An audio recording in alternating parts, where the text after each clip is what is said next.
বিকেএসপির মাঠে শাহিনপুকুর এবং মোহামেডানের মধ্যে প্রিমিয়ার লিগের যে ম্যাচটি হতে যাচ্ছিল আজকে সোমবার, সেখানে তামিম ইকবাল মোহামেডানের হয়ে তিনি খেলায় অংশগ্রহণ করছিলেন ক্যাপ্টেন হয়ে।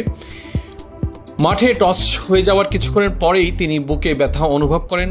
তখন তিনি তার মোহামেডানের কর্মকর্তা তরিকুল ইসলামকে বিষয়টি বলেন। তখন তরিকুল ইসলাম তাকে বলেন, তোমার খেলার দরকার নেই, তুমি ড্রেসিং রুমে গিয়ে বিশ্রাম নাও। পরে তিনি ড্রেসিং রুমে ফিরে যান। এরপর তিনি ব্যথার জন্য তিনি ওষুধও খান। তিনি হয়তো ভেবেছিলেন এটা গ্যাস্ট্রিকের ব্যথা এবং সেই জন্য তিনি ওষুধ খান। এরপর তার সকাল 9:30টার দিকে তার বুকের ব্যথা আরও বেড়ে গেলে তাকে পার্শ্ববর্তী একটি হসপিটাল KPJ হসপিটালে নেওয়া হয় এবং সেখানে তার প্রাথমিক চিকিৎসা দেওয়া হয়। ইতিমধ্যে তাকে ঢাকায় নেওয়ার জন্য এয়ার অ্যাম্বুলেন্সও কল করা হয়। পরে তিনি যখন এয়ার অ্যাম্বুলেন্সের জন্য অপেক্ষা করছিলেন, KPJ হসপিটালে তার প্রাথমিক চিকিৎসা চলছিল। এরপরে তিনি আবার বিকেএসপির মাঠে আসেন, কিন্তু তখনও তার ব্যথা অনুভব করছিলেন। পরে যে হেলিকপ্টারটির যে চালক, তিনি বলছিলেন যে না, এরকম অবস্থায় হেলিকপ্টার নিয়ে তিনি উঠতেও আসলে সাহস পাচ্ছিলেন না।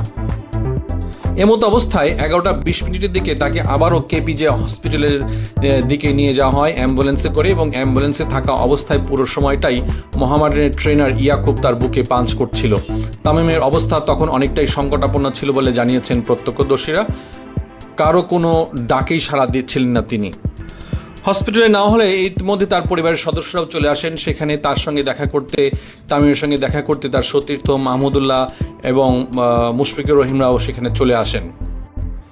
চিকিৎসকরা বলেন আগামী 48 ঘন্টা তাকে নিবিড় পরিচর্যা কেন্দ্রে রাখা হবে। বর্তমানে তামিমকে কার্ডিয়াক কেয়ার ইউনিটে নিবিড় পর্যবেক্ষণ কেন্দ্রে রাখা হয়েছে।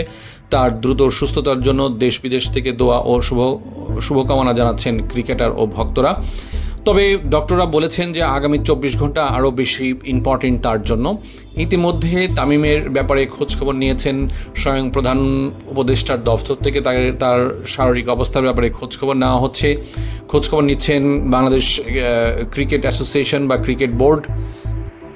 এছাড়া তামিমের শারীরিক উন্নতির জন্য বা তার স্বাস্থ্য পরিচর্যার জন্য খোঁজখবর রাখছেন যুব ও ক্রীড়া উপদেষ্টার কার্যালয়। জাতীয় ক্রীড়া পরিষদ থেকে সার্বক্ষণিক তামিমের শারীরিক অবস্থার খোঁজখবর নেওয়া হচ্ছে।